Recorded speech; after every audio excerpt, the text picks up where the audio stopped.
Bueno, hemos estado hablando acerca de que la organización del núcleo ha ido cambiando sustancialmente en las últimas décadas, pues debido al desarrollo de todas estas tecnologías de microscopía de alta resolución, de técnicas de hibridación in situ, de inmunofluorescencia. Entonces, eso ha abierto una puerta a entender cómo está organizado el núcleo, porque finalmente es el sitio en donde se llevan a cabo estas actividades tan importantes para el funcionamiento celular. No solo hablando de transcripción, sino todas las funciones relacionadas con el metabolismo del DNA que involucra reparación, recombinación, replicación, biogénesis de ribosomas, procesamientos de RNAs mensajeros, etcétera.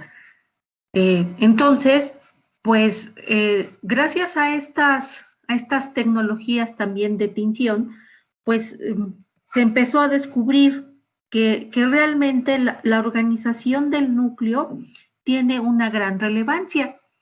Y habíamos hablado entonces que hay una estructura básica del núcleo, que sería la envuelta nuclear con sus complejos de poros nucleares, y por debajo de esa envuelta nuclear, hacia la parte interna ya del núcleo, tendríamos esa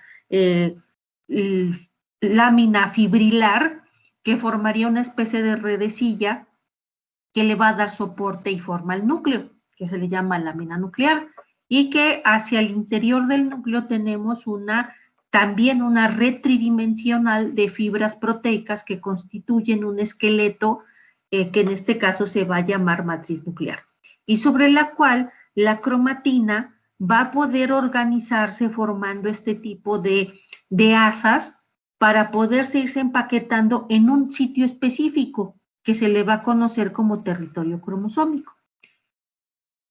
Y esos territorios cromosómicos se ha encontrado que pues su distribución no es al azar, sino que tiene una posición particular dependiendo también incluso de la etapa y del tipo de célula del cual estamos hablando. De manera general, habíamos visto que los territorios cromosómicos pues en sí no tienen una forma definida. ¿Por qué? Porque depende de la cantidad de información que tengan. Puede haber territorios más grandes o territorios más pequeños. Además, estos pueden estar hacia la periferia del núcleo o hacia el interior del núcleo, dependiendo de sus actividades transcripcionales. Por lo tanto, pues estamos hablando de que esta cuestión es bastante dinámica y que pues actualmente ya se está desarrollando muchos modelos que tienen sus evidencias experimentales.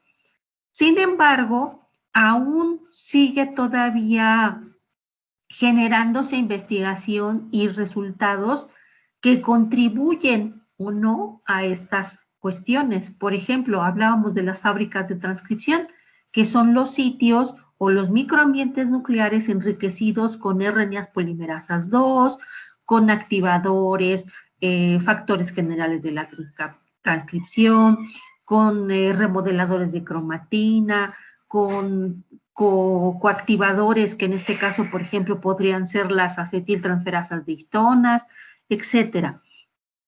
Y que más o menos, por ejemplo, en una fábrica puede haber entre unas 4 a 20 moléculas de RNA polimerasa. Sin embargo, hay algunos trabajos que indican que esas fábricas de transcripción no son funcionales, que en realidad la transcripción también ocurre de manera dispersa en todo el nucleoplasma. Y hay otra serie de evidencias que demuestran que sí realmente existen y son funcionales esas fábricas transcripcionales. Yo en este tema, que es el relacionado con el ambiente nuclear, pues les doy varias hipótesis, vemos varias ideas que se han estado manejando con respecto al núcleo. Sin embargo, pues es un tema que todavía está en construcción, que todavía es todavía hay mucho por descubrir y que todavía no hay como tal, pues una claridad, ¿no? Las evidencias apuntan a veces a que sí, que es la mayoría de evidencias apuntan, por ejemplo, a la existencia de fábricas de transcripción, y hay otro conjunto de evidencias que tampoco se pueden negar, que dicen que no, que más bien la transcripción es dispersa. Por lo tanto, entonces estamos tratando de ver varias cuestiones para que cuando ustedes lean acerca de esta información, pues tengan más o menos una referencia. Para terminar entonces lo de los territorios, pues surge una duda, ¿no? Porque habíamos estado mencionando que cada territorio tiene una organización específica, ¿no? O sea, en cada punto del núcleo, en cada lugar del núcleo, pues hay un territorio cromosómico, un territorio el cual pues es un sitio específico para cada cromosoma. Y hay unas hipótesis acerca de que los territorios cromosómicos, veíamos aquí, por ejemplo, que pueden estar activos o inactivos. De manera general, para la organización del territorio cromosómico, se menciona que hay un centro del territorio cromosómico, pensémoslo tridimensionalmente, como que fuera la parte interna del territorio, esto que yo les decía, que les estoy resaltando con el color, pero no se ve muy bien. Entonces, esta parte, pensándolo tridimensionalmente, es como si fuera la parte interna del cromosoma y que estaría teniendo una cromatina altamente compacta. Y hacia toda la periferia del territorio, pero no lo vean así como plano, sino que piénsenlo como un cuerpo con volumen. Y entonces en toda la periferia tendríamos estas asitas de cromatina.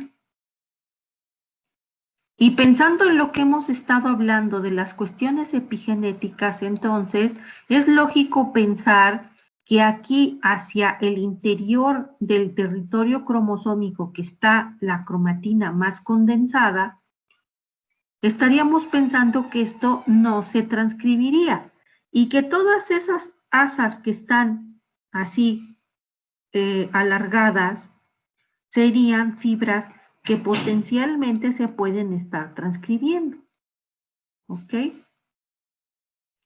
Entonces ahora la pregunta es, ¿cómo se establecen estas asas?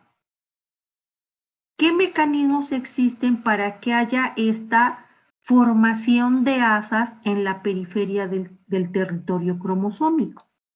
¿Cómo se establece? ¿Cuáles son, qué información de ese cromosoma es la que va a estar aquí en estas zonas compactas y cuál es la que va a estar aquí en estas zonas extendidas o relajadas? Al respecto, se ha estado hablando de la formación de unos dominios y esos dominios se le conocen como los dominios de asociación topológica, que se han abreviado en inglés como TAT.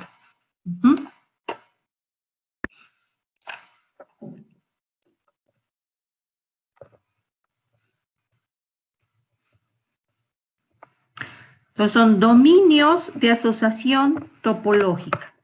Así TAT es en inglés. ¿Okay?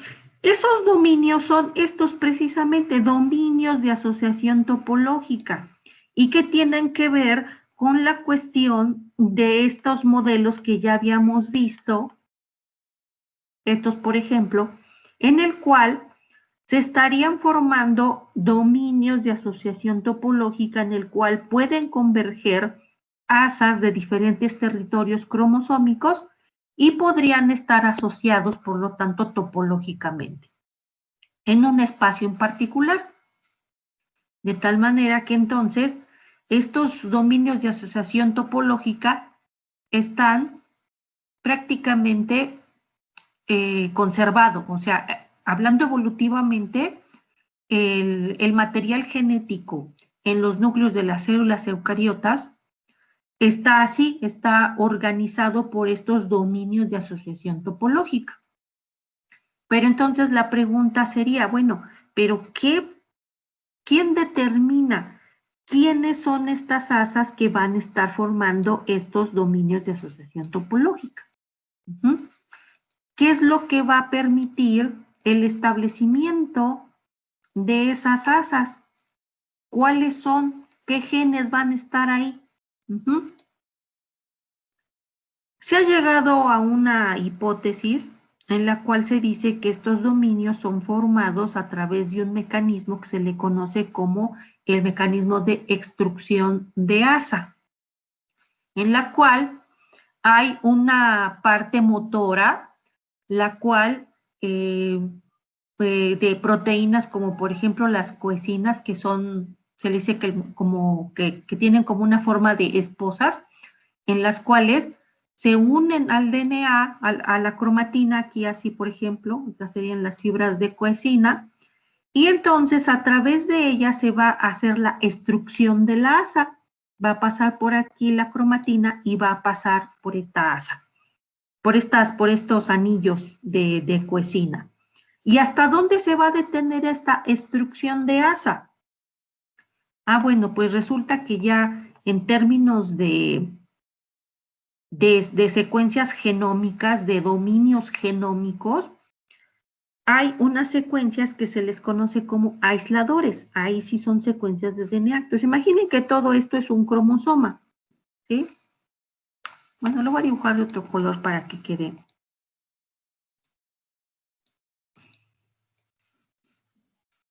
mejor.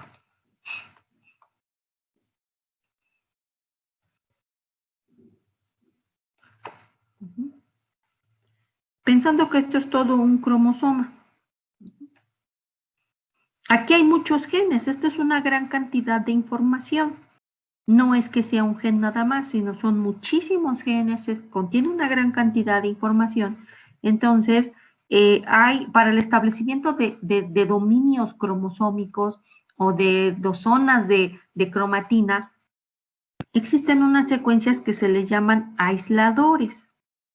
Entonces, son unas secuencias de DNA que se le llaman en inglés, son los insulators.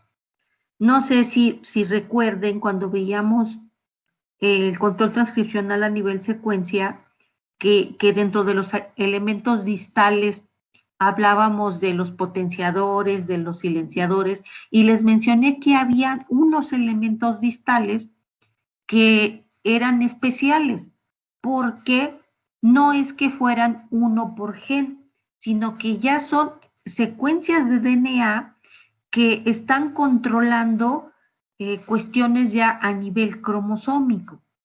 Y una de ellas precisamente son esas secuencias que se llaman aisladores. En inglés es el insulator. Se les puede llamar aisladores o delimitadores, porque realmente funcionan como eso. Son unos aisladores. Y de esa manera protegen la influencia de las cromatinas unas a otras. ¿Se acuerdan que también veíamos que, por ejemplo, zonas de heterocromatina y aquí zonas, por ejemplo, de eucromatina y aquí zonas de heterocromatina? Veíamos que no había una influencia de una hacia la otra. ¿Por qué? Pues porque había etiquetas. Una de ellas eran los variantes de histonas. Pero otra y muy fuerte es precisamente la presencia de estas secuencias que son las secuencias aisladoras, en las cuales se unen proteínas como por ejemplo una muy famosa es CCTF, es una proteína que se une a estas secuencias aisladoras y entonces realmente forman un bloque que aísla y delimita las zonas de cromatina. Estas secuencias aisladoras que se les une CCTF son las que funcionan precisamente para poner estos límites hasta dónde se va a hacer, por ejemplo, la extrusión de la asa, hasta dónde se va a formar, hasta dónde se va a proyectar una asa en la periferia del territorio cromosómico. Y al hacer esto, ¿qué se está favoreciendo? Bueno, pues se puede favorecer, por ejemplo, el encendido, porque al estar extruida la asa, esta asa puede acercarse a una fábrica de transcripción, ¿sí? Y de esta manera asegurar el encendido de sus genes, el encendido de los genes, ¿ok?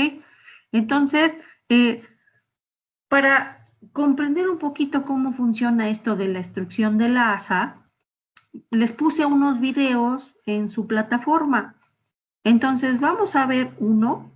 No sé si alguien ya los haya revisado. ¿Alguien ya los vio?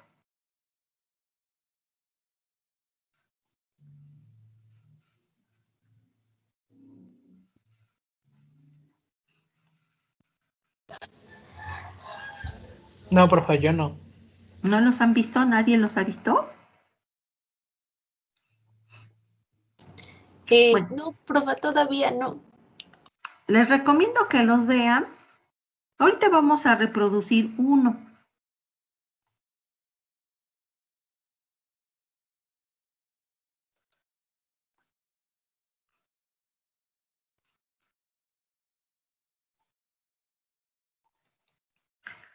Bueno, pues ahí está hablando acerca del material genético y que está organizado y que a veces pareciera que hacemos una similitud como si fuera un espagueti, ¿no?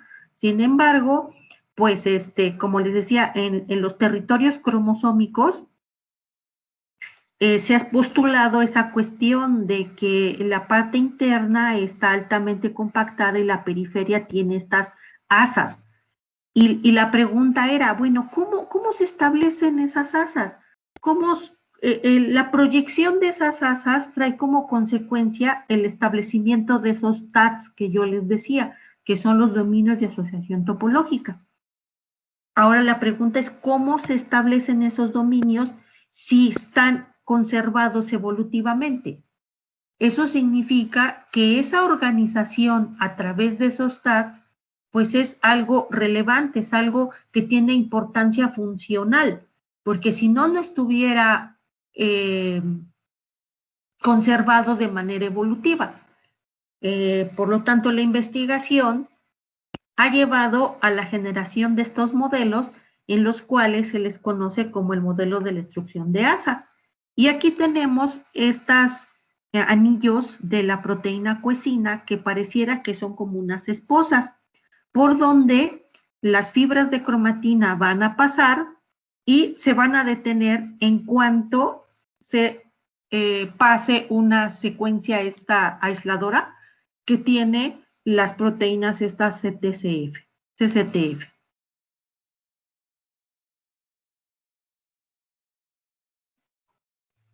Entonces ahí podemos ver cómo se está haciendo la extrusión de la asa.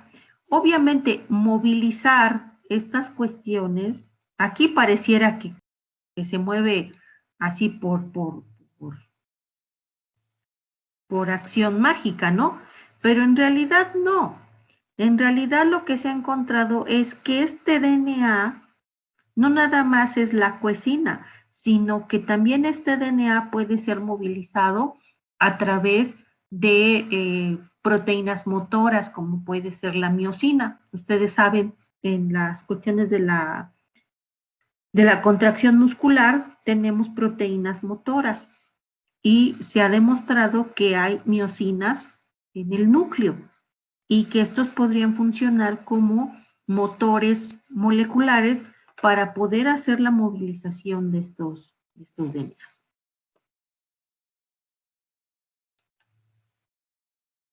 Entonces ahí veríamos cómo estas coesinas serían el punto para poder hacer esta extrusión de asa. Y entonces vemos cómo los territorios cromosómicos aquí en la periferia pueden hacer extrusión de asas o retraer esas asas. No es una cuestión pues estática, sino que estas asas pueden proyectarse o retraerse.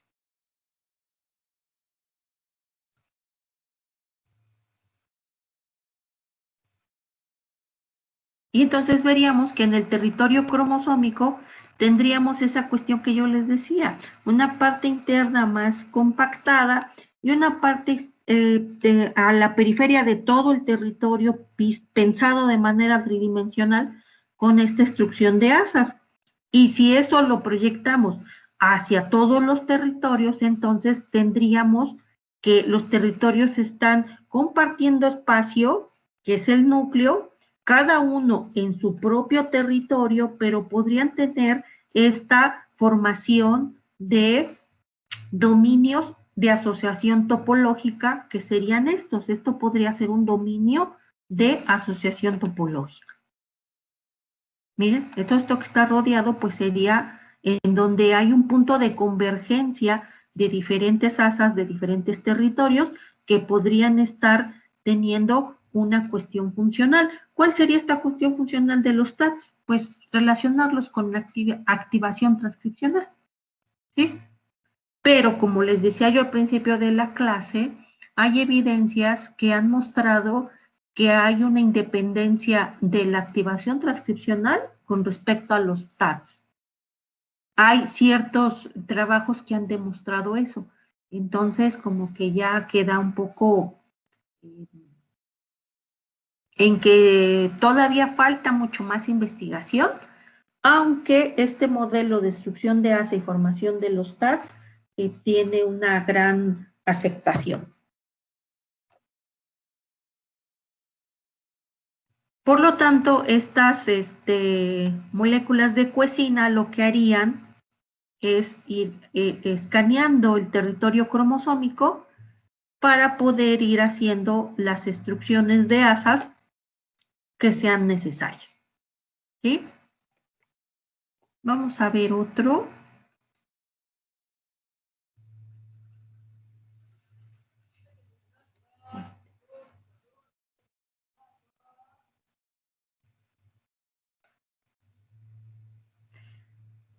¿Sí están viendo bien los videos?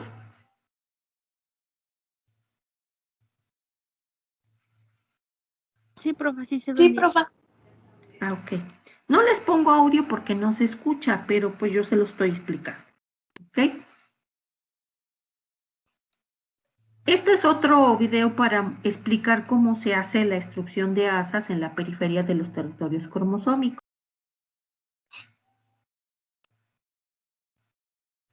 Y entonces ahí estaríamos viendo la cromatina, que sería parte, por ejemplo, de un territorio cromosómico.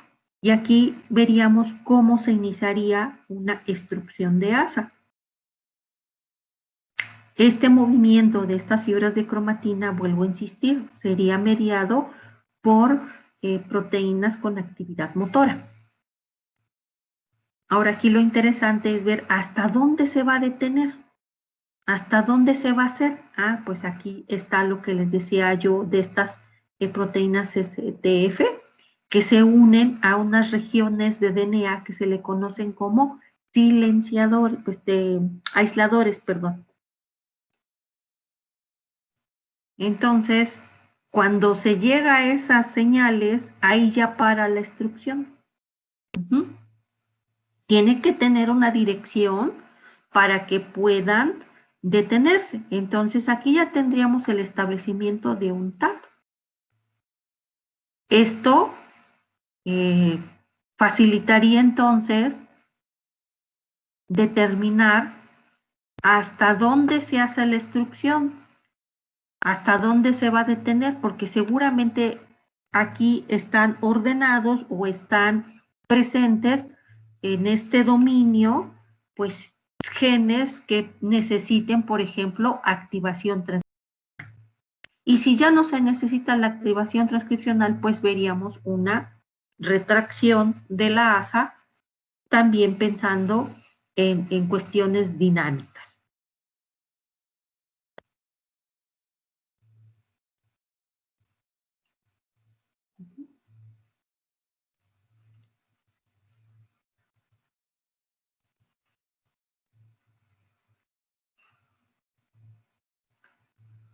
Vean cómo estas anillos de cuecina, ya haciendo una animación en 3D, vean cómo están escaneando las regiones en los cromosomas y haciendo una reestructuración de la información en términos de organización.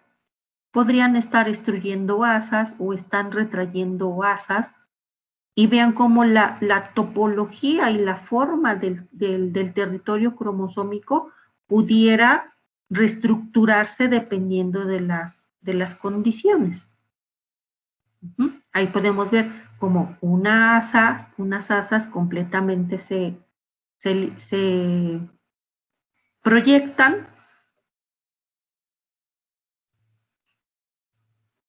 y eso sería en todos los territorios cromosómicos del núcleo. Vuelvo a insistir que esta formación de dominios de asociación topológica están en todos los eucariotes.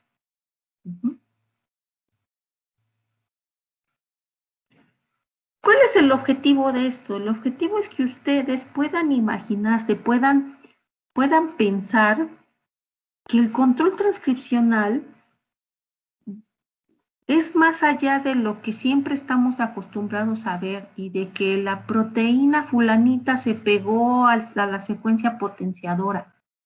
O sea, es más que eso, es reunión de proteínas en tiempo y en espacio que se tienen que pegar a una secuencia de DNA, pero ese DNA no está libre por completo, está asociado a cromatina y por lo tanto necesita de un etiquetamiento epigenético y de un remodelado de la cromatina para poder acceder a la activación transcripcional. Y no solo eso, sino que ya la posición que está ocupando dentro del núcleo, la posición de su territorio y la formación de estos dominios podrían estar favoreciendo su activación transcripcional o su represión transcripcional, porque estos son TATs, estos son dominios de asociación topológica, pero hay otros que se llaman LAD, LAD, que serían dominios asociados a lámina nuclear. Y esos dominios asociados a lámina nuclear, esos no están relacionados con activación transcripcional, sino que están relacionados con represión transcripcional, porque serían dominios de asociación a la lámina. Y la lámina, ¿se acuerdan que está en la periferia? Y todo lo que estaba ahí en la periferia era para hacer represión transcripcional. Entonces, un territorio cromosómico puede tener LAT y también puede tener TATs. Bueno, y ya. Hay un tercero. Este es precisamente habla del establecimiento de unas asas que son relacionadas con el grupo Polycom. Y en este caso, el grupo Polycom es un complejo de control transcripcional y que está relacionado con la represión transcripcional. Entonces, ya se los dejo para que ustedes lo revisen. Pero les decía yo entonces que hay TAT, pero también hay otros que se llaman LAT. Y estos que están aquí, estos serían los LAT. LAT con D. Serían dominios de asociación a lámina nuclear. Y como es la lámina, pues estas regiones se unen a la lámina nuclear, que eran unidas a ella, quedan asociadas a ella, y esto lo han relacionado con represión transcripcional, ya que está en la periferia. Entonces aquí se formaría heterocromatina por la presencia de estos LATs, de estos dominios que se forman, y cada territorio podría tener sus regiones de LAT y también tendría otras en donde están las asas proyectadas y que podrían estar formando estos dominios, compartiendo fábricas de transcripción, por ejemplo, y haciendo procesos de cotranscripción. ¿Ok? Y ya, pues, para formar estas redes que yo les decía, que es una idea, ¿no? En realidad, todavía falta para descubrir muchas cosas y, pues, no obstante, sí se ha avanzado mucho. Antes, incluso cuando yo empecé a dar este curso, tendrá como unos, no sé, 10 años o un poquito más, unos 12 años tal vez de que empecé a dar este curso, no hablábamos de estas cosas en realidad. E incluso la cuestión epigenética, ni tan siquiera hablábamos de proteínas escritoras, borradoras y lectoras. Nomás hablábamos de que se acetilaban las histonas y que se metilaban y no sé qué. Y por ejemplo, que la metilación del DNA era irreversible y todas esas cosas han ido cambiando. Realmente toda la cuestión epigenética y nuclear se han ido desarrollando, han cobrado cada vez más importancia y pues se va conociendo más acerca de ella. Ahora bien, ya con eso nosotros entendimos la organización del núcleo referente a lo que sería la transcripción. Concluiríamos entonces que la transcripción como actividad nuclear se lleva en sitios especializados, si hay formación de dominio, si hay una influencia de la organización del núcleo para que se pueda transcribir o se pueda reprimir un gen. Si hay una influencia directa, ¿no? A través de la formación de estos territorios cromosómicos, de la extrusión de asas, de la asociación con lámina nuclear, de compartir estas microambientes denominados fábricas de transcripción. Ya entenderíamos entonces la influencia del ambiente nuclear. Pero para redondear esta información, yo quería comentarles acerca de otros microambientes nucleares y que también tienen que ver o están relacionados de alguna manera con el proceso de transcripción. Y esos microambientes nucleares que vamos a ver, pues son, incluyendo uno de los más famosos, como puede ser el nucleolo, y otros que no conocen, como son los cuerpos de Cajal, los cuerpos PML, los specklets, y creo que nada más vamos a ver eso, ¿ok? Entonces, con la idea de que el concepto de microambiente nuclear quede perfectamente claro, ¿ok? Hay algunos autores que también lo llaman subestructuras nucleares. A mí me gusta más microambiente porque subestructura sigue siendo como la palabra rígida, ¿no? De que es una subestructura nuclear. En cambio, microambiente a mí se me hace como más hacia las cuestiones dinámicas, ¿no? Hacia que es un ambiente que puede remodelarse, es un ambiente que se puede formar y después ensamblar y se puede desensamblar, como lo que les decía yo de las fiestas, ¿no? Que los microambientes son como fiestecitas, en un mismo lugar puede reunirse personas por simpatía, por afinidad y formar un ambiente. Y si alguno de esos integrantes de ese microambiente se va a otro lado y llega otro visitador, a lo mejor ese microambiente ya adquiere otras características, ¿sí?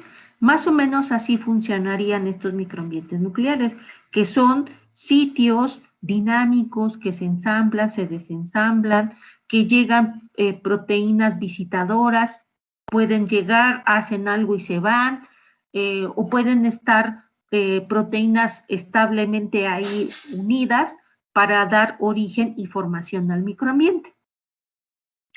Bueno, hablando de estos microambientes, entonces aquí les pongo algunos ejemplos que son ya ampliamente conocidos y establecidos. Ejemplos de microambientes nucleares: está el nucleolo, los cuerpos de Cajal, cuerpos PML, specklet, para-specklet, sitios de transcripción, sitios de reparación, podríamos nombrar más, sitios de recombinación, sitios de replicación, etcétera. Sitios de represión transcripcional, son muchos, ¿no? No vamos a hablar de todos. Y pues es, insisto, a veces complicado estar pensando en estas cosas porque si uno las describe como nos los dicen, pues ¿qué podemos decir? Incluso si vemos estas imágenes, casi todos ven que son como una especie de, pues de motas. Ajá, vean. Hablo del nucleolo, ¿y qué digo del nucleolo? Del nucleolo, pues que son dos estructuras prominentes de la misma dimensión, en caso de que sean dos nucleolos, se observan a microscopía óptica, y se ven en forma, pues digámosle, con bordes bien delimitados. Pero ahora sí, si comparamos estas formas, por ejemplo, pues aquí se ven muy redondeados, estos cuerpos de Cajal se ven perfectamente redondeados. Hay un número determinado por célula, que no es lo mismo que el cuerpo PML, que pudieran ser más grandes que el cuerpo de Cajal y que están en mayor proporción que los cuerpos PML están en mayor proporción que los cuerpos de Cajal. ¿Ok? Ahora vemos estos specklets y vemos que estos son más bien como botas interconectadas. O sea, son puntos más bien irregulares y que se ven interconectados unos con otros. A pesar de eso, a pesar de que cueste trabajo y que uno diga, ay, pues yo no le veo la forma ni nada, sin embargo, hay toda una descripción de cada uno de estos microambientes nucleares. Y, por ejemplo, se definen en términos de que son motas de tal diámetro, con bordes regulares, con bordes irregulares, interconectadas, etcétera, ¿no? En una representación esquemática sencilla, aquí podríamos ver que todos los ponen así como que si fueran bolitas, ¿no? Y podemos darnos cuenta, por ejemplo, aquí, este es el nucleolo. Aquí podemos ver esta estructura así de forma irregular, que es el specklet. Aquí podemos ver una que tiene bordes muy redondeados, que es el cuerpo de Cajal. Aquí podemos ver otra que es un poquito más grande que el cuerpo de Cajal y que es el cuerpo PML, pero también tiene bordes bien definidos. Vemos todos estos que son los territorios cromosómicos. Todo esto representa los territorios cromosómicos. Y cada uno de estos puntitos que estamos viendo acá estarían representando estos sitios que serían, por ejemplo, sitios de transcripción que los estamos nombrando nosotros como fábrica de transcripción. Ajá. También podemos ver sitios de replicación, sitios de reparación. Y si se fijan entonces, en cada uno de estos microambientes nucleares, ¿por qué se forman? Porque ahí se va a hacer una función especializada. Y esa función especializada, ¿por qué se hace? Pues por proteínas. Por ejemplo, en el nucleolo, ahí se hace transcripción del rDNA, de genes que codifican para RNA ribosomal. Entonces, aquí, por ejemplo, va a estar exclusivamente la RNA polimerasa 1. Y otras proteínas como pueden ser la nucleolina, la fibrilarina y otros factores asociados a RNA polimerasa como pudiera ser VF. Todas esas proteínas estarán acá, nada más. Si yo voy a un sitio de transcripción, que es una fábrica de transcripción, ahí ¿quién va a estar? Pues ahí va a estar RNA polimerasa 2, porque es la que se encarga de hacer la síntesis de los RNAs mensajeros. Y todos los factores asociados a esta RNA polimerasa 2, TF2A, TF2B, el mediador, los correguladores, los remodeladores de la cromatina, activadores, etcétera, ¿no? Si voy a los sitios de replicación, ¿ahí qué me encontraré? Pues ahí no estarán RNAs polimerasas. Aquí deberían de haber DNAs polimerasas. ¿Por qué sitio de replicación? ¿Sí? Y aparte de DNAs polimerasas, pues todas las proteínas involucradas en la replicación, que son helicasas, topoisomerasas, SSBs, DNAs polimerasas 1, DNAs ligasas, etcétera. Sí, bueno, no, aquí no hay uno. Están las DNAs polimerasas alfa, delta, epsilon, que son las polimerasas eucarióticas. Si voy al cuerpo de Cajal, pues aquí habrá un conjunto de proteínas exclusivas del cuerpo de Cajal. El cuerpo de Cajal se encarga de hacer la maduración de ribonucleoproteínas que van a hacer el corte de intrones en palmedexones. Entonces aquí hay ribonucleoproteínas. Y aquí en el specklet, ahí ya están estas proteínas maduras y ya son las que van a hacer la función de corte y pegar. Sin embargo, la constitución global y general del cuerpo de Cajal y del specklet, ya en combinatoria, es diferente. Cada quien tiene su conjunto de proteínas particulares, ¿sí? Igual en el cuerpo PML, también en el cuerpo PML habrá un conjunto de proteínas especializadas en realizar una función. ¿Cuál es la función del cuerpo PML? Hace varias cosas. Ahí en el cuerpo PML se asocian proteínas que tienen que ver con el control de apoptosis, de daño a DNA o de reparación a daño a DNA, senescencia, o sea, se regulan muchas cosas. Ahí se reclutan muchas proteínas que hacen o que están relacionadas con diversas funciones celulares. ¿Sí? Bueno, detallando uno por uno, no vamos a ampliar mucho, pero por ejemplo, ¿qué podemos decir del nucleolo? Aquí podemos ver la membrana nuclear con su membrana externa, su membrana interna, los complejos de poro. Y aquí, en el nucleolo, ¿qué estamos observando? Ah, pues ya vieron que aquí hay una asa. ¿Esta asa qué es? Esta asa contiene genes que codifican para RNA ribosomal. ¿Ok?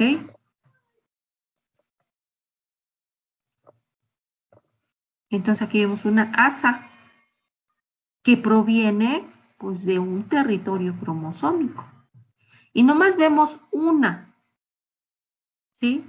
Pero en realidad aquí convergen varias asas de diferentes territorios cromosómicos que tienen esas secuencias que codifican para RNA ribosomal.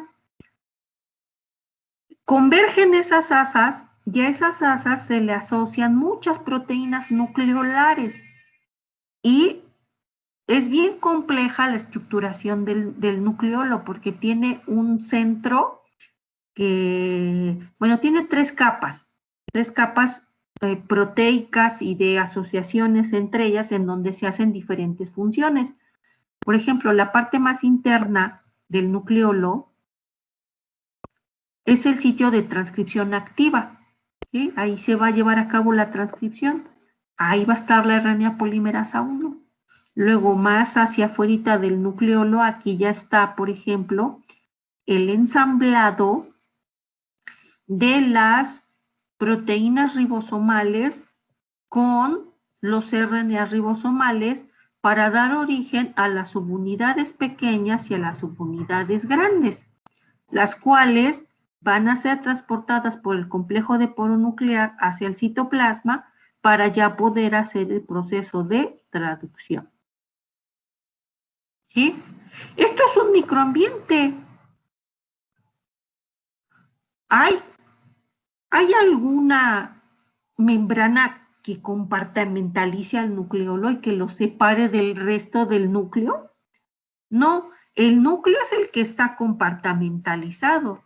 El núcleo es el que tiene la membrana. Al interior se forma este ambiente en donde llegan y se asocian las proteínas relacionadas con esa función. Convergen asas de DNA y aquí se hace la biosíntesis de los ribosomas.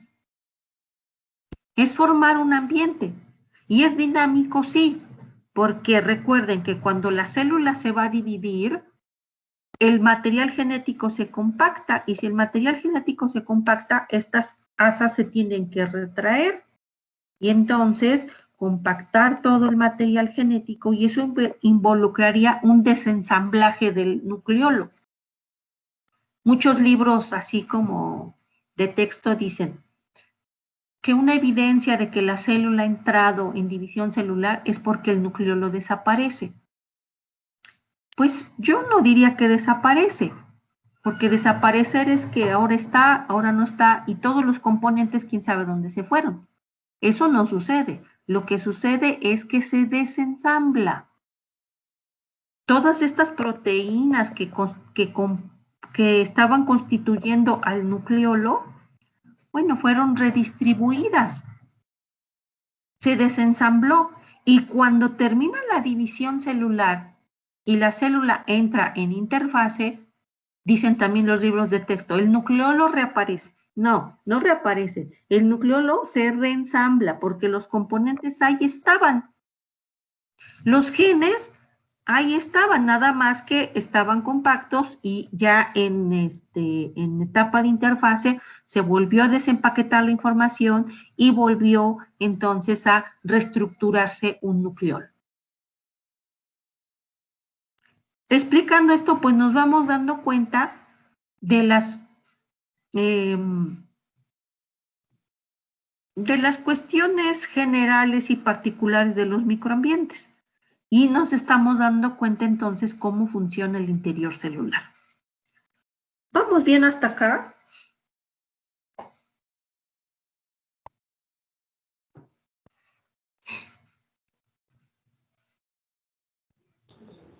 Sí, profe. ¿Sí va quedando claro? ¿Sí? Bueno, vamos a continuar con el siguiente microambiente nuclear, que sería el specklet. Y este specklet, algunos autores lo traducen como cuerpo espiralado, pero digámosle que como que se ha acostumbrado a referirse a este microambiente nuclear en inglés, no en la palabra o la traducción.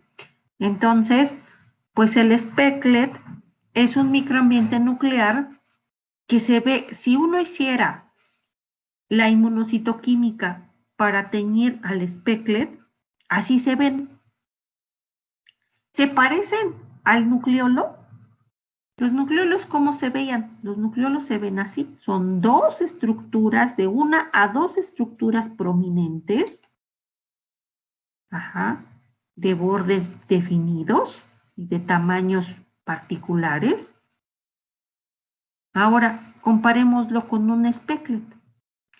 Un specklet no se parece al nucleolo. Tienen otra forma. sí se ve que están como que interconectados, se le ven así como que una red que está interconectando a estas estructuras. Aquí, entonces, el specklet tiene una función particular. Su función es participar en el empalme de los pre-RNAs mensajeros. O sea, aquí en el specklet están estas ribonucleoproteínas que ustedes conocen, que es la U1, U2, U4, U6 y U5. Estas conforman una maquinaria que se le llama espliciosoma, que lo que hace es cortar intrones y empalmar exones. Entonces aquí en estas zonas, aquí están enriquecidas, aquí hay todas estas proteínas. ¿Cómo las describen? Son estructuras puntiformes, o sea, son puntos irregulares que varían en tamaño y forma. Y así se ven en microscopía de fluorescencia, como la ven acá. Si lo ven en microscopía electrónica, si hacen un teñido para microscopía electrónica, pues se verán como gránulos, se ven como estructuras granulares y que se encontrarían en las zonas intercromatínicas, como que en los espacios que hay entre los territorios cromosómicos. ¿Sí? Y también nuevamente esos espacios de territorios cromosómicos, como que también según el modelo con el cual se explique, pudiera ser que sí existen o que no. Bueno, además, en estas estructuras se ha observado una movilización de componentes tanto de proteína como de RNAs. Y también pueden variar sus ubicaciones, o sea, pueden estar distribuidos en diferentes ubicaciones. Finalmente, ¿cuál es la función del specklet? La función del specklet es la maduración de los RNAs mensajeros. ¿Okay? Entonces, ¿qué esperaríamos nosotros pensar en relación a lo que normalmente pensábamos, ¿no? Que ahí teníamos nuestro genecito, luego llegaban las proteínas, quién sabe de dónde, se unían al core del promotor y aquí llegaba la RNA polimerasa 2 y entonces ya encendía, ¿no? Y entonces avanzaba sobre el gen y se sintetizaba el RNA, ¿no? Y aquí tenemos el 5' del RNA, ¿no? Y entonces también llegaban las proteínas estas, quién sabe de dónde, y entonces empezaban, por ejemplo, a hacer la maduración de este RNA. Y empezaban a hacer los cortes de los intrones y los empalmes de los exones, y ya producían una molécula madura, que tiene un 5', que tiene un 3', que es una cola de poliadeninas, 3', y ya estaba madurado. Y ese RNA, pues tenía que salir del núcleo, ya maduro, para ir al citoplasma y ya ser traducido por los ribosomas, ¿no? Esa es nuestra idea.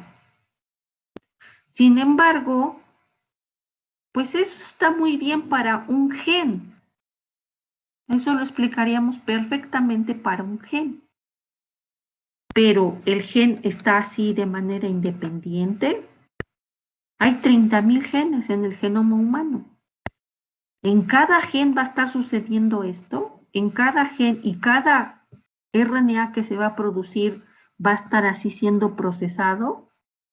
¿Cuántos de estas moléculas necesitaríamos para estar haciendo el corte y el pegado? Si, por ejemplo, de un gen se van a producir unas 1000, por decir un número, 1000 moléculas de RNA.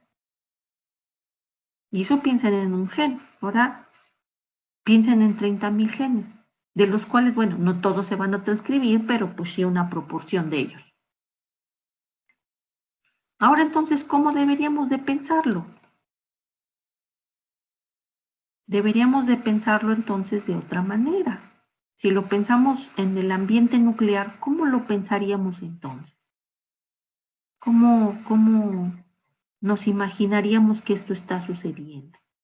Bueno, nosotros pensaríamos entonces que más bien en el núcleo, voy a compartir la pizarra para que pueda hacerles un dibujito.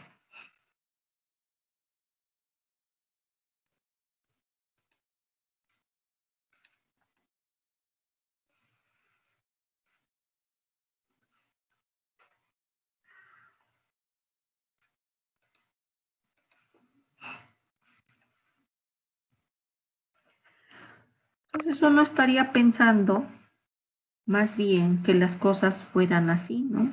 Aquí estaría la envuelta nuclear.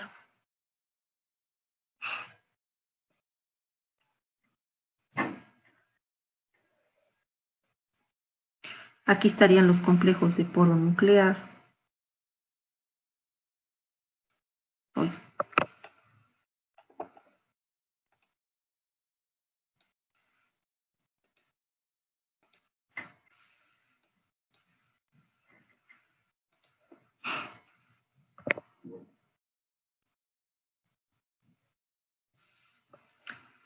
Luego aquí le vamos a dibujar una lámina nuclear.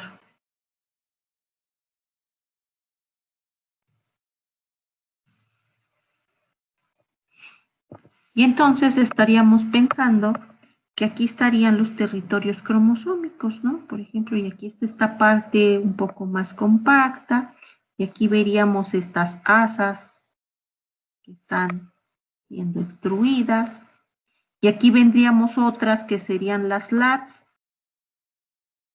que serían las que están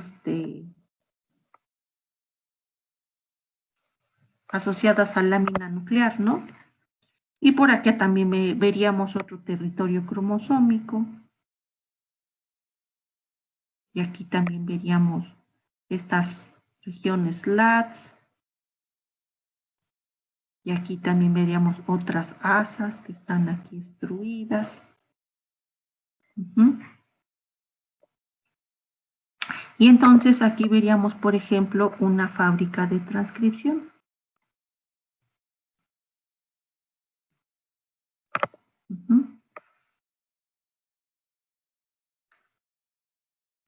Y entonces aquí encontraríamos, si uno ampliara estas cosas, pues veríamos que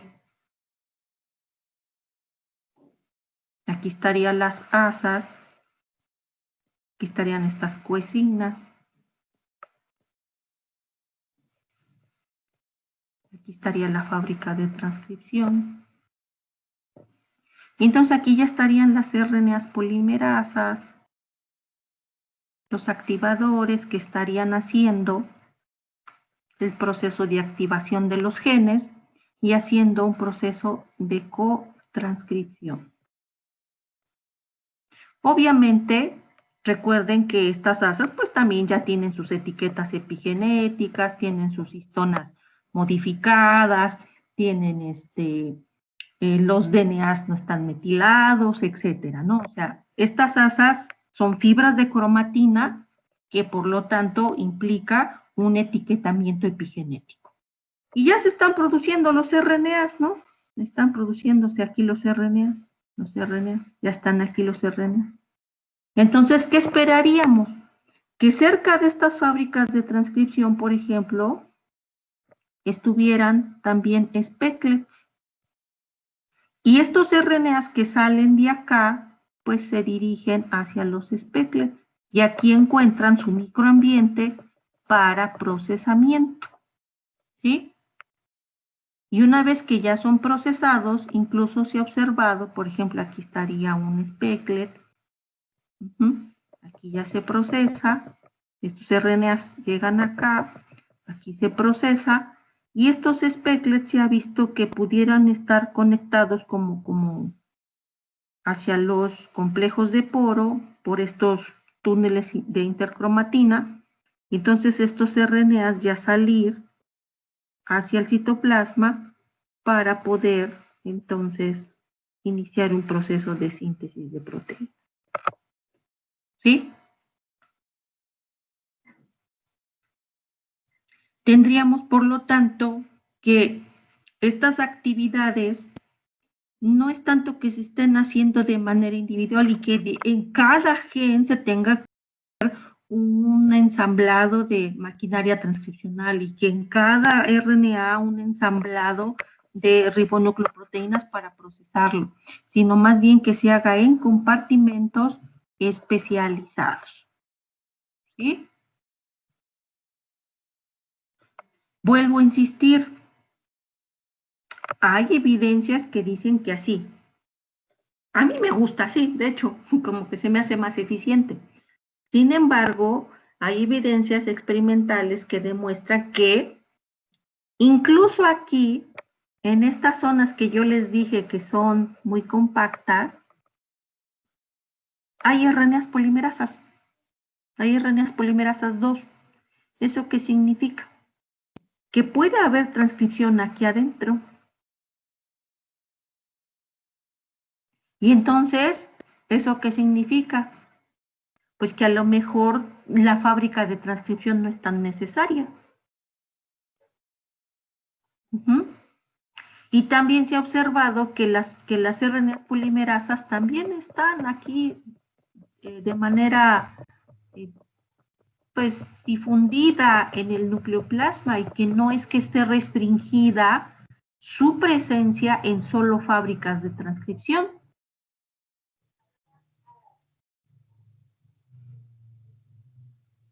¿Ustedes qué opinan? ¿Cómo les gusta más? ¿O qué piensan de todas estas cosas que estamos hablando?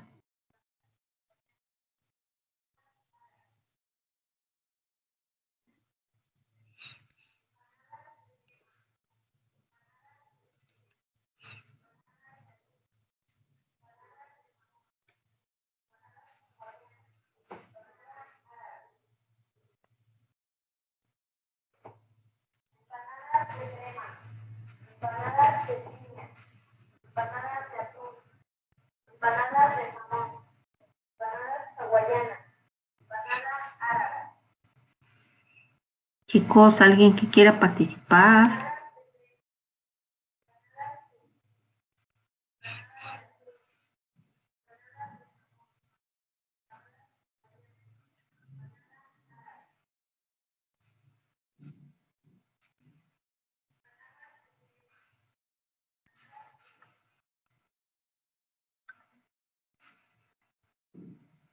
¿Alguien? ¿Nadie levanta la mano?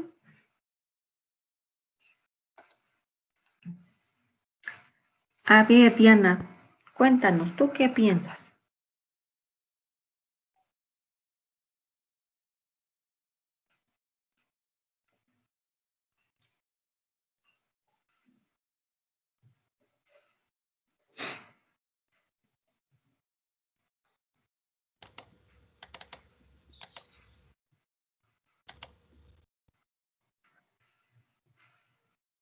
Ay.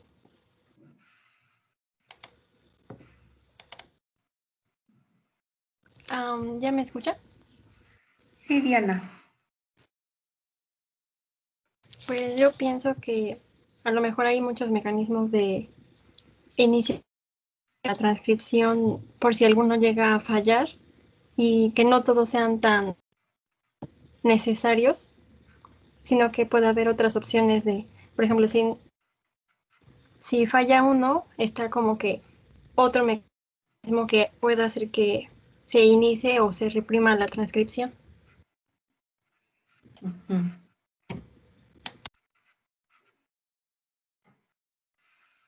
Ok. ¿Alguien más?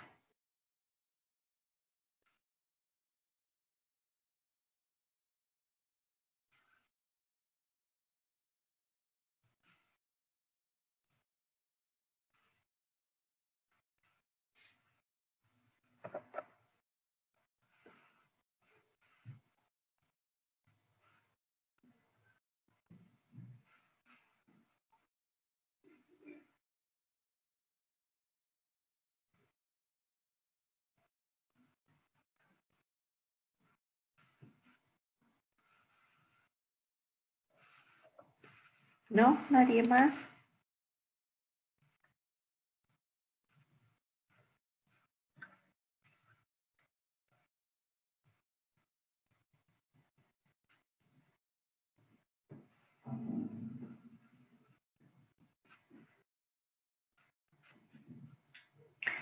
Bueno, no sé por qué, pero a veces pienso que a lo mejor dejan que pase la clase y ya después la ven. Bueno, en fin,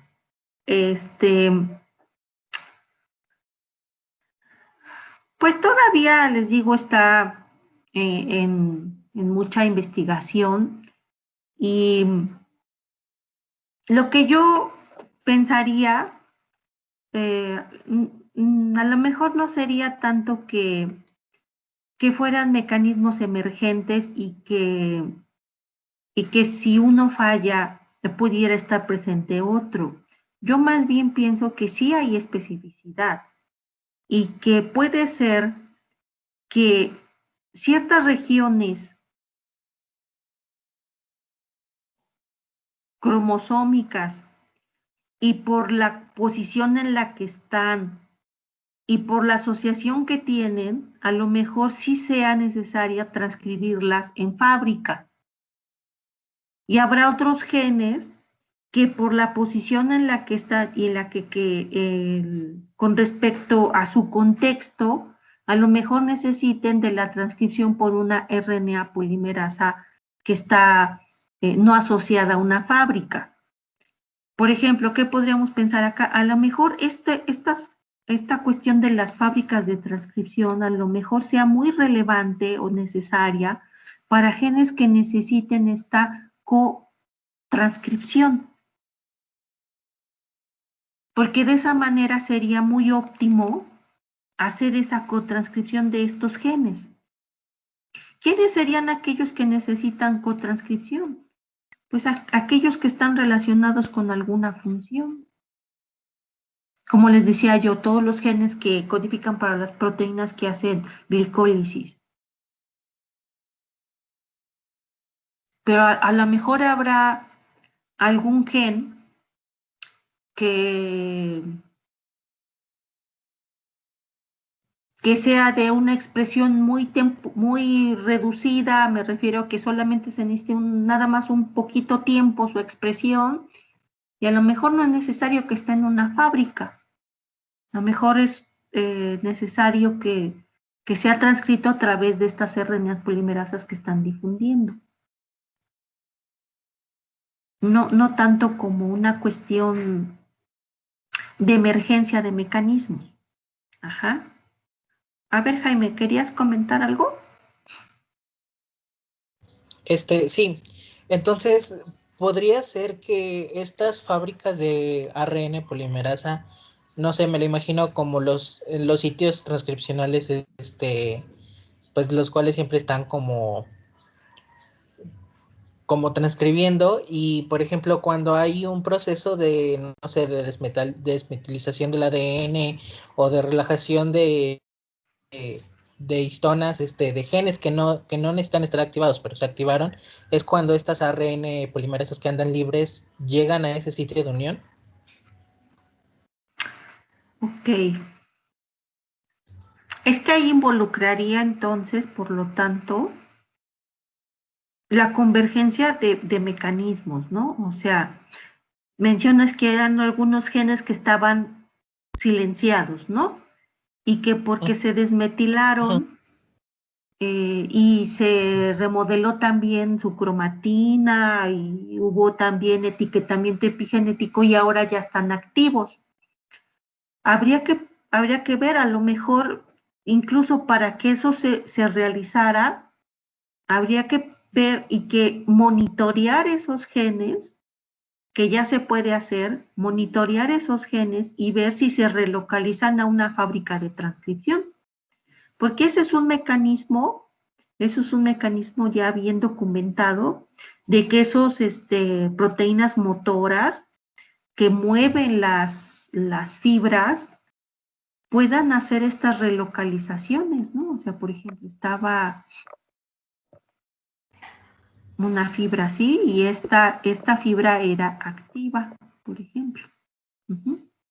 Pero a través de proteínas motoras y de otras proteínas, relocalizan esas fibras, esas asas, y entonces las distribuyen a zonas que, por ejemplo, podrían ser de represión. O sea, haz de cuenta que ya no está así, ahora ya queda retraída y esta asa se va hacia un compartimento, o sea, hacia un sitio de represión transcripcional. Pudiera ser que esos genes que dices, a lo mejor sí, al estar ya etiquetados epigenéticamente, al ver desmetilación y al haber esas cuestiones, sea reconocido por esas fibras y por lo tanto lo relocalicen a una fábrica de transcripción. Sería cuestión de un monitoreo, sería una cuestión de ver con genes de actividad muy particular, sobre todo de tipo regulador, genes reguladores, que estarían siendo, su actividad estaría afectando a un conjunto de genes subordinados. A ver si tienen relocalización o no tienen relocalización. Yo pensaría que sí se relocalizan. Esa es una forma también de controlar la expresión genética. Hacer destrucción de asas o retracción de las asas y relocalizar esas asas que estaba en un sitio activo, ahora se pasa a un sitio de represión por medio de la acción de estas proteínas. Ok, sí queda claro, Jaime. Sí, profa. Bueno, tengo una, bueno, no sé si es como duda. Es que siempre me he imaginado, por ejemplo, todo lo que sucede en la célula, o todo proceso que trata de suceder en la célula, siempre trata de reducir como ignorar el costo de energía, como hacerlo eficiente, ¿no? Sí. También ese proceso de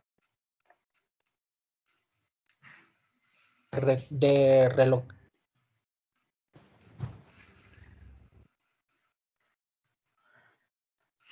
Jaime, como que ya no te escucho, se entrecortó.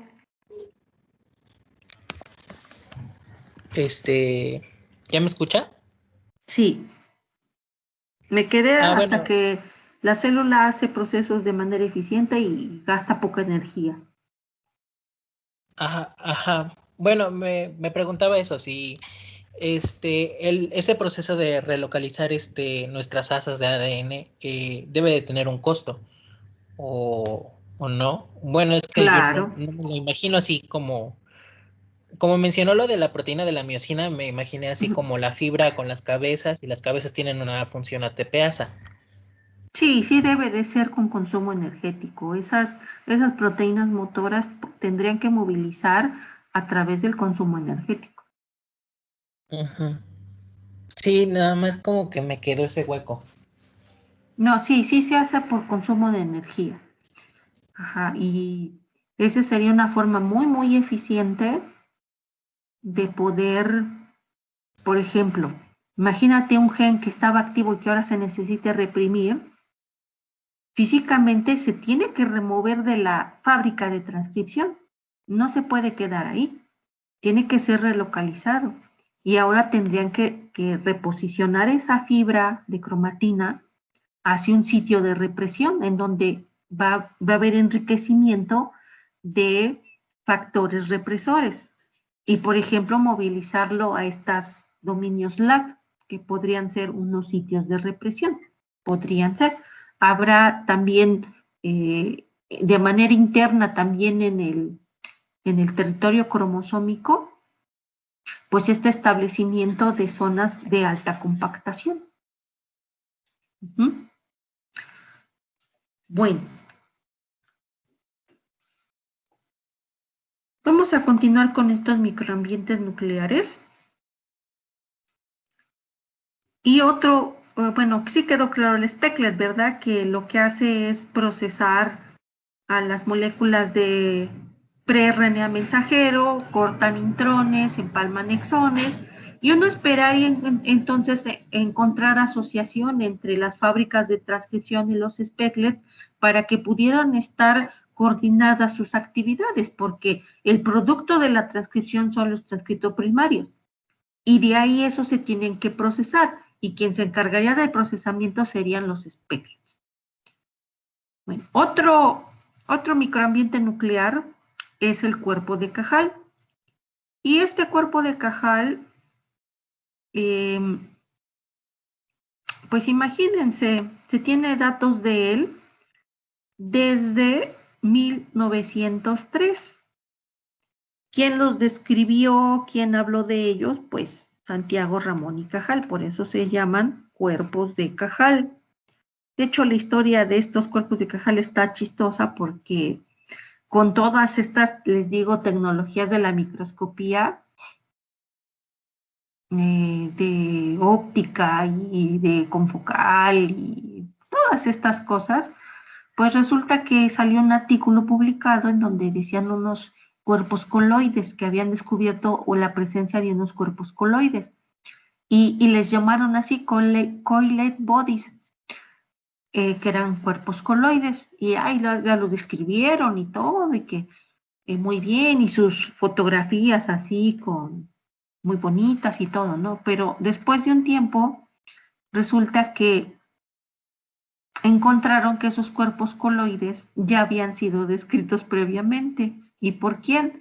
Pues por Santiago Ramón y Cajal, utilizando una microscopía óptica de esas épocas que no tenían las definiciones que tienen pues actualmente, ¿no?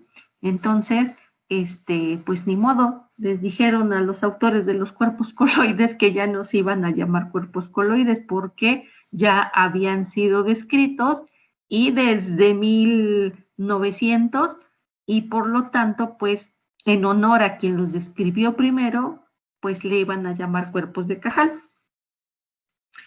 Y como Cajal era una persona que hacía unos diagramas, unos esquemas sumamente detallados, que incluso han sido considerados ya o catalogados como obras de arte, pues bueno, pues por eso le dieron el nombre a estas estructuras, en honor a él. Y su área de investigación era, pues la neurobiología, y estudiaba mucho, sobre todo sus cortes en tejido nervioso, y ahí fue donde los describió en las neuronas. Ya la descripción así como tal de los cuerpos de Cajal, que son estructuras esféricas de bordes bien redondeados. Ven que estos cuerpos de Cajal son, parecen, como si fueran canicas, o chícharos. Realmente son muy, son, son de bordes muy, muy, muy, muy redondeados. Miren, por ejemplo, esta se ve bordes muy, muy finos, se ven. Mande. Perdón por la interrupción. No está compartiendo, ¿verdad? No, es que, bueno, estaba buscando en la pizarra, pero creo que está en la presentación, ¿verdad? Sí, ya la puse, perdón. Bueno,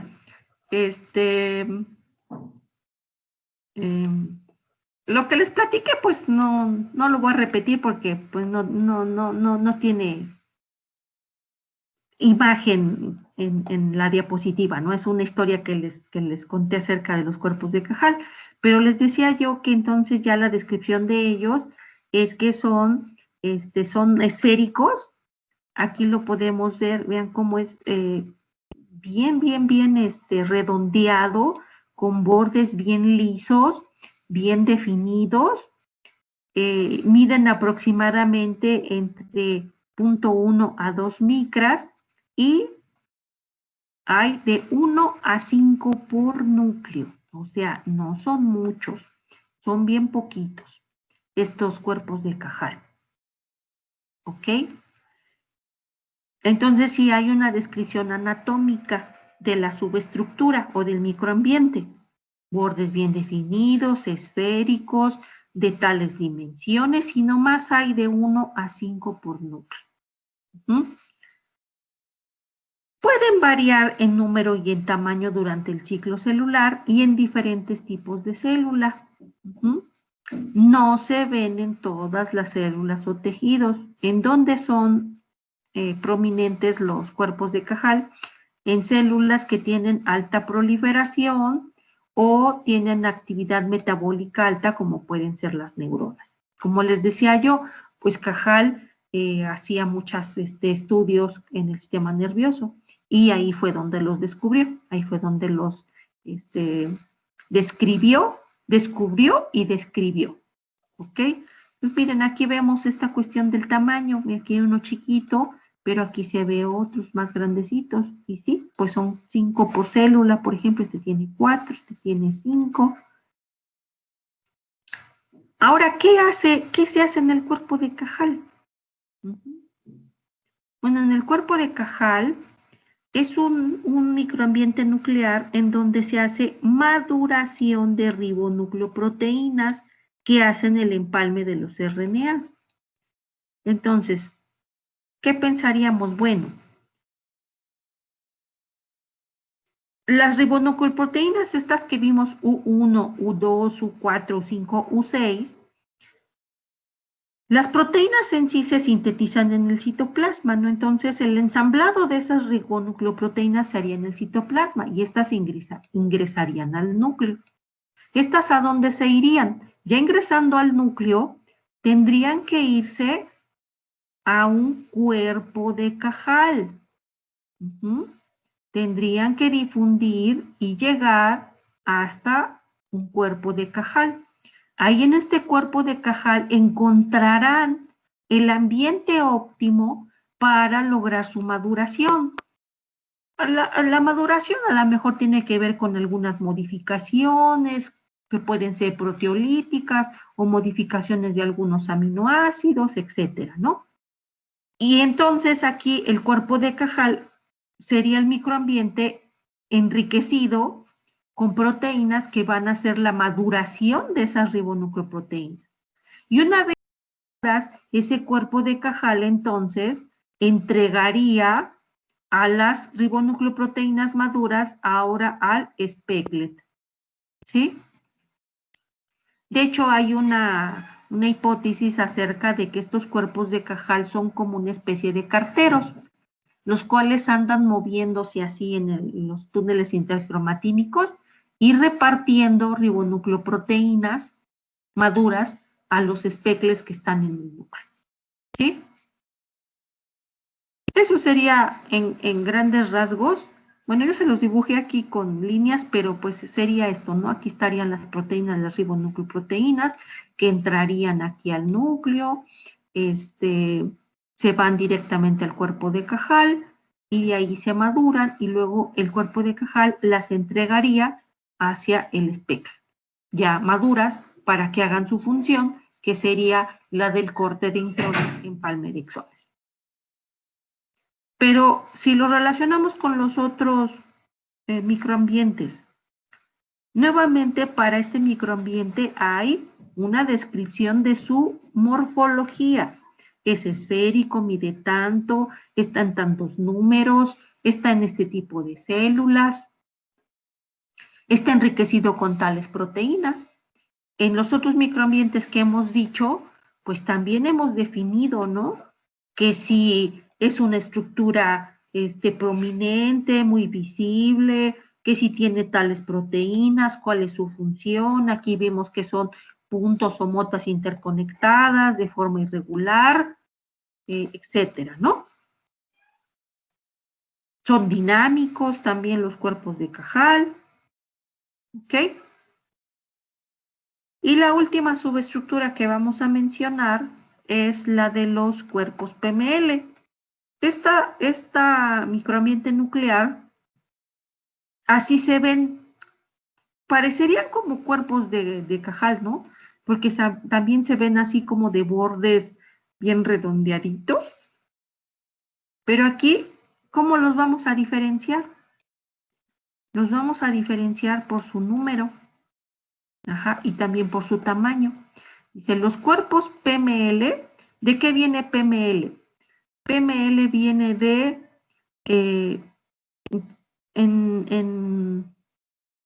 la traducción sería leucemia promielocítica. De ahí le nombraron cuerpo PML por leucemia promielocítica. Lo que pasa es que estos cuerpos PML los encontraron muy abundantes en un linaje celular de leucemia promielocítica. Entonces ahí los descubrieron y por lo tanto pues dijeron, ay, ¿tendrán algo que ver con que estas células sean cancerosas? A lo mejor estas estructuras nucleares que vemos aquí son las responsables de esta aparición de este tipo de cáncer y por eso la relacionaron y le pusieron cuerpo PML. Ya después encontraron que no, que los cuerpos PML también están en células normales y tienen sus funciones, que cuando se altera su función, aumentan en número y entonces sí ya es una evidencia de cáncer. Sí están relacionados con el cáncer, pero pues el cáncer es una enfermedad tan multifactorial que ese sería uno más.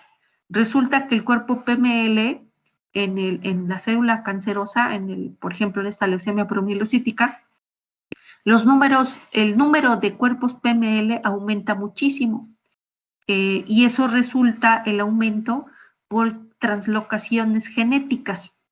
Entonces ahí estamos viendo una relación, no es que las cosas estén separadas, sino que hay translocaciones a nivel genético que ocasionaron esa formación anormal de cuerpos PML. Y esto se asocia también pues, con un mal funcionamiento celular que conllevaría pues a un estado neoplásico, que ya sería la leucemia. ¿Sí? Bueno, entonces estos cuerpos PML miden de 0.1 a 1 micras, están en muchos tejidos, o sea, sí están presentes en muchos tejidos, tienen una función normal y aumentan mucho cuando la célula es cancerosa. Están anclados a matriz nuclear y regulan muchas funciones nucleares, que están relacionadas con la replicación, la transcripción, el silenciamiento epigenético del DNA. ¿Por qué van a regular muchas funciones? Lo que pasa es que el cuerpo PML es un sitio de reclutamiento de proteínas.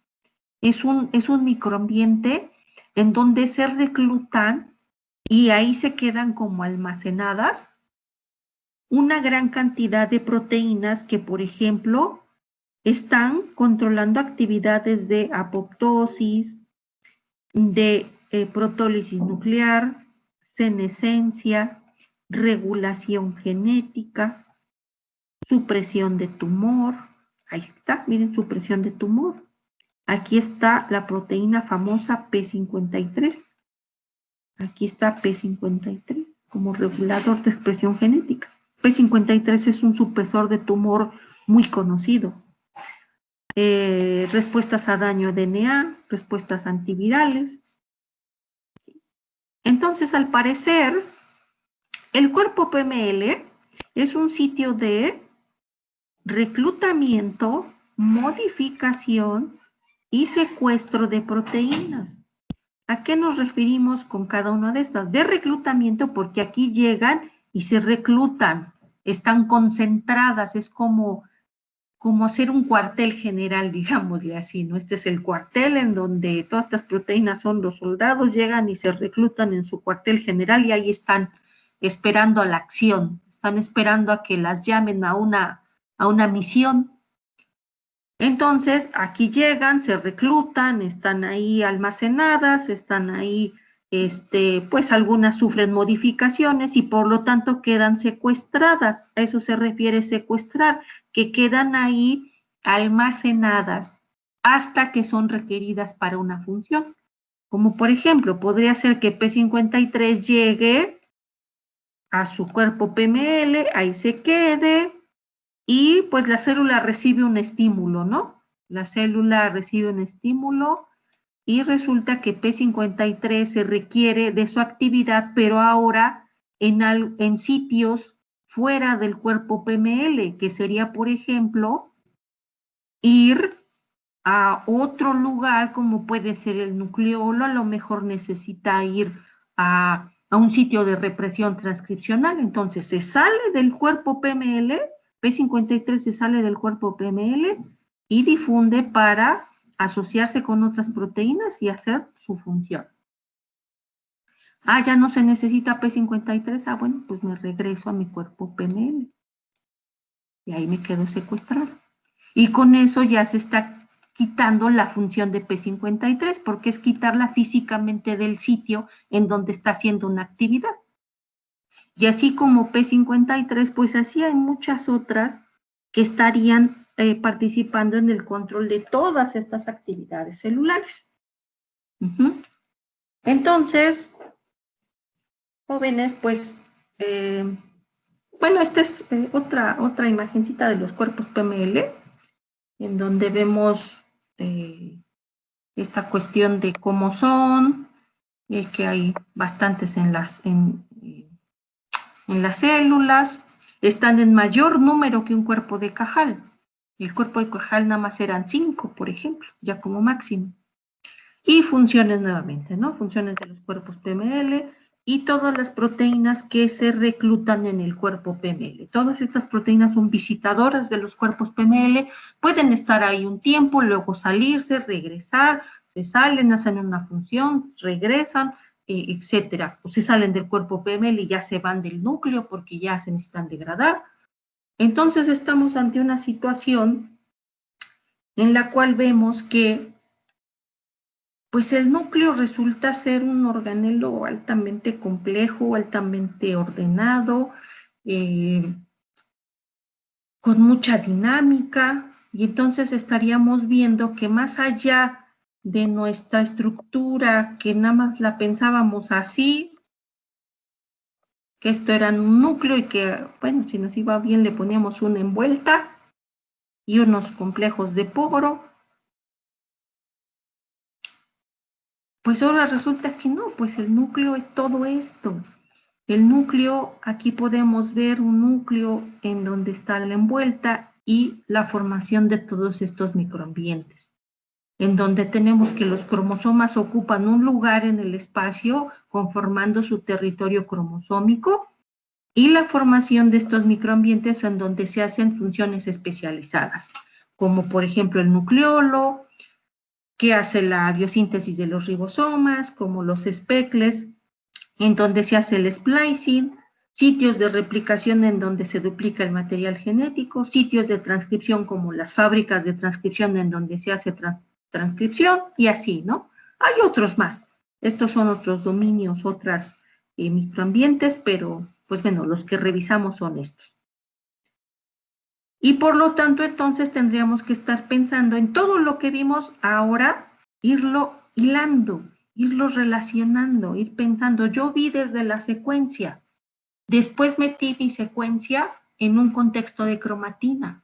Ahora esa cromatina la tengo que meter en un contexto que está en un cromosoma, y ese cromosoma está ubicado en un territorio, y en ese territorio el ambiente nuclear está afectando si se transcribe o no se transcribe, si está cerca de una fábrica o si no está cerca de una fábrica, o si está constituyendo un TAT, o si más bien se va hacia el LAT, los dominios asociados a lámina nuclear de represión transcripcional.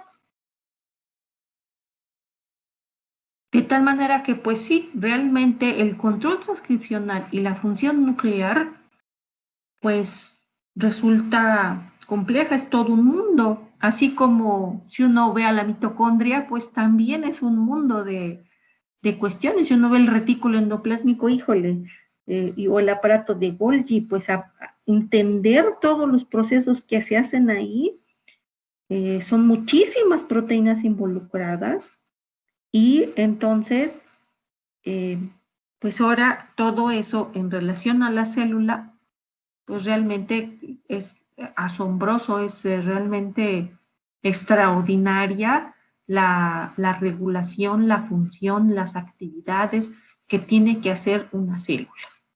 ¿Sí? Y ya yendo a niveles de organización, pues los tejidos, los órganos, los sistemas, los individuos, las poblaciones, etcétera, ¿no? Total de que, pues yo creo que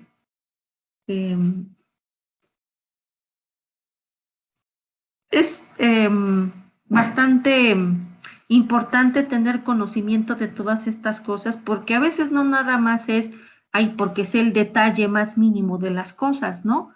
Tienen su aplicación. ¿Y cuál, por ejemplo, podría ser la aplicación de este conocimiento? Aquí hay uno. Pueden ser marcadores. Este cuerpo PML, si ven que aumenta en número, ya sería un marcador de cáncer y puede ser un marcador para ser utilizado como diagnóstico.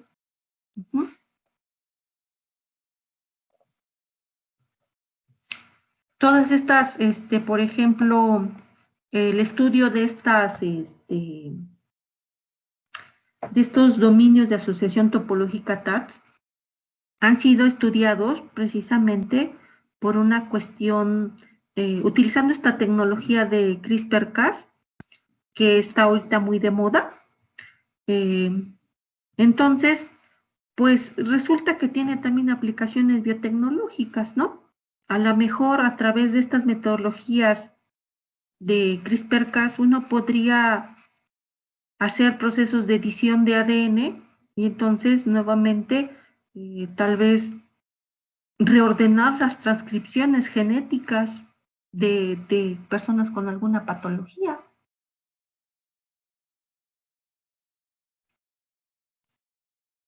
Pueden tener muchas otras más aplicaciones. Ahorita se me ocurren estas, ¿no? Y pues bueno, para terminar la clase, les dejo aquí esta conclusión en donde podríamos ver cuáles son características así muy generales de los microambientes. Son visibles a la microscopía óptica, tienen formas características, se pueden purificar por métodos bioquímicos y son altamente dinámicos. Faltaría otra que no les, faltarían otras dos, que sería, se forman por asociación de proteínas que están relacionadas con una función.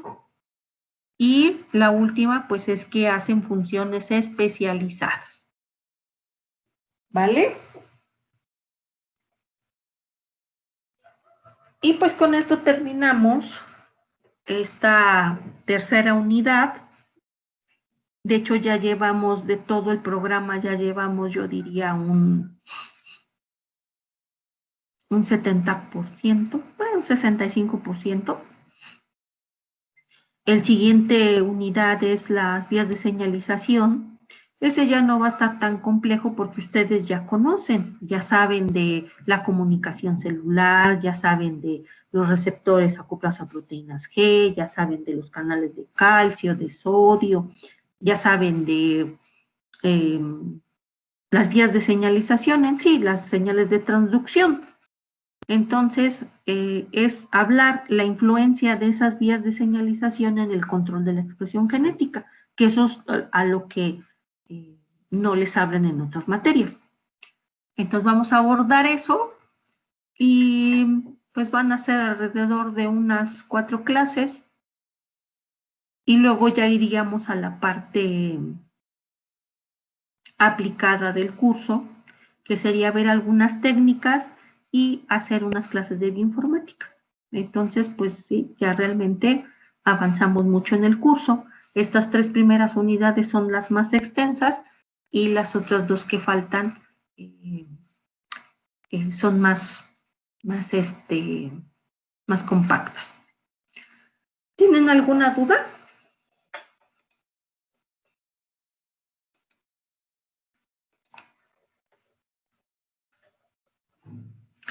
Voy a detener ya la grabación.